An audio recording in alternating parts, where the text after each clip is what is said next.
Why was the lead prosecutor dropped in the YNW Melly case? Melly's team claims that prosecution didn't share some pretty important information. We have a lying police officer that we were not able to show lied because the state withheld evidence. What you're about to hear is one of the most disturbing developments yet in the YNW Melly case. A leaked interrogation, almost 3 hours long, featuring Melly's close friend Jacobe Mills, has resurfaced online. In that footage, Jacobe describes in detail what he believes happened the night two young men, YNW Juvy and YNW SakChaser, were shot and killed, and what took place in the hours afterward at rapper Fredo Bang's house. For years, the Melly case has been filled with contradictions, theories, and unanswered questions. Police have struggled to identify a clear motive, and the first trial ended in a hung jury, leaving the state unable to secure a conviction. But this interrogation changes things. It's raw, it's emotional, and if what Jacobe says is true, it doesn't just weaken Melly's defense. It may directly clarify the motive prosecutors never fully established. Melly's team is going to have to make this bullet trajectory and the ballistics look unreliable by shitting on the person who did them in the police department. That's their only plan, is to make it look unreliable. And then they're also going to have to try to make phone records look unreliable, which is really hard to do. This is everything revealed in the newly leaked interrogation of Jacobe Mills, and why it may be the most damaging evidence yet against YNW Melly. The night everything changed. To understand the weight of this interrogation, we have to go back to the night of October 26, 2018.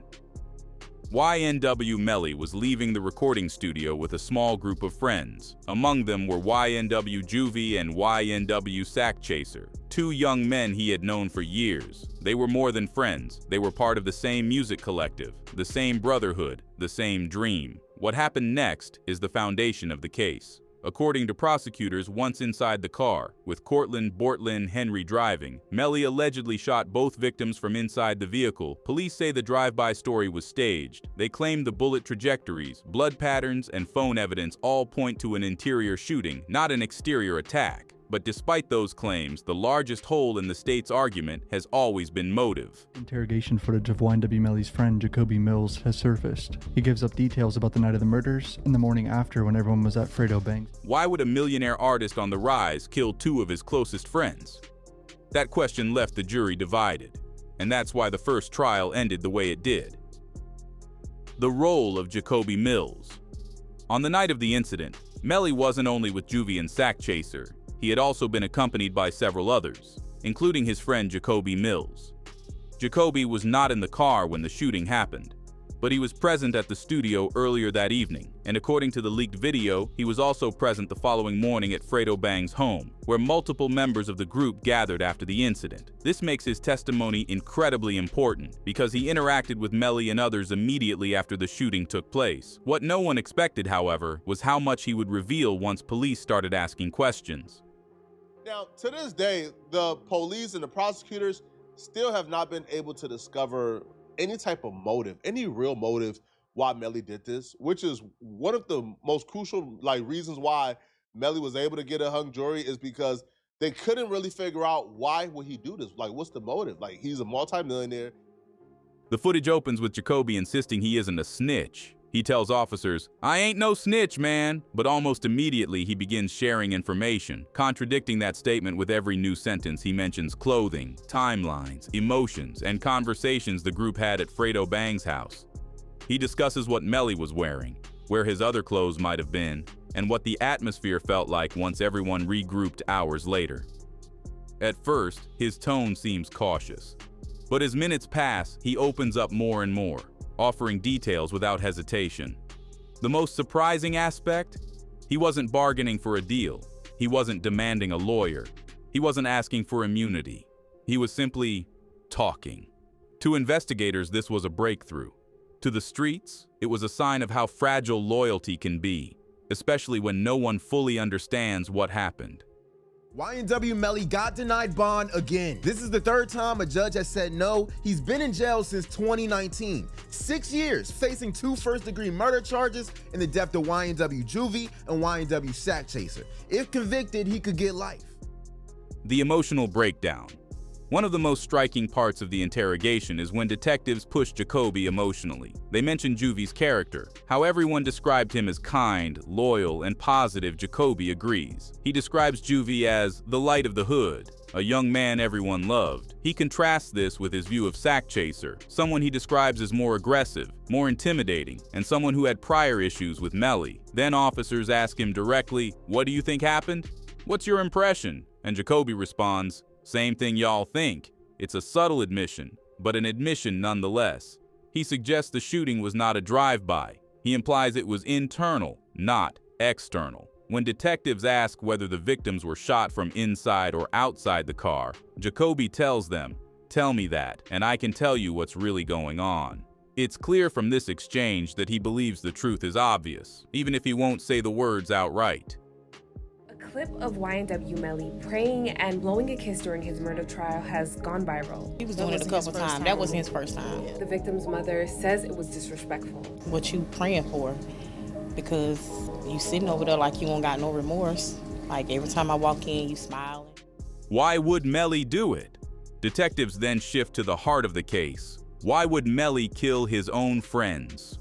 For years, this has been the biggest mystery. Jacobe gives the first real explanation. Not confirmed, but reflective of street rumors. He suggests that Melly and SakChaser had a tense, complicated relationship. He claims that SakChaser was physically bigger and stronger. SakChaser allegedly bullied Melly. The two had fought before. The tension between them never fully went away. He even hints that Melly told people after the murders, "Y'all don't know what Sak did to me." There are rumors, unverified, that SakChaser may have tried to extort Melly. It started when a state attorney testified that she overheard the lead investigator for the Melly case ask a deputy to lie about being present when the investigator executed an illegal search warrant to take Melly's mom's phone. I'm like this isn't like, I'm in the twilight zone. Like, this can't really be happening.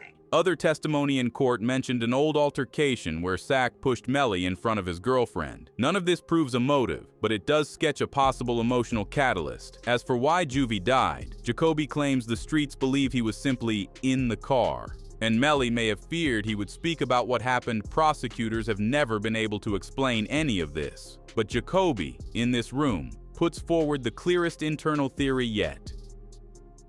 The fight, the shots, and the final moments. Then Jacobe provides the detail many observers were shocked to hear, a description of what he heard about the struggle inside the car. He claims that when Melly allegedly fired the first shot at SakChaser, Juvy reached for the gun, begging Melly to stop. He says he heard Juvy's thumb may have been shot off during the struggle. He describes Juvy falling back, injured, and the attacker then firing into his side. This description, if accurate, aligns with bullet trajectory evidence, blood pattern placement autopsy injuries, and the state's theory of an interior shooting. Again, this is coming from Jacobe's retelling of information gathered from multiple people, not direct witness testimony. But it is disturbingly consistent with the prosecution's theory, and hearing it out loud forces us to confront the brutality of what happened inside that car. Morning after, hiding evidence. As the interrogation continues, Jacobe reveals something even more damning.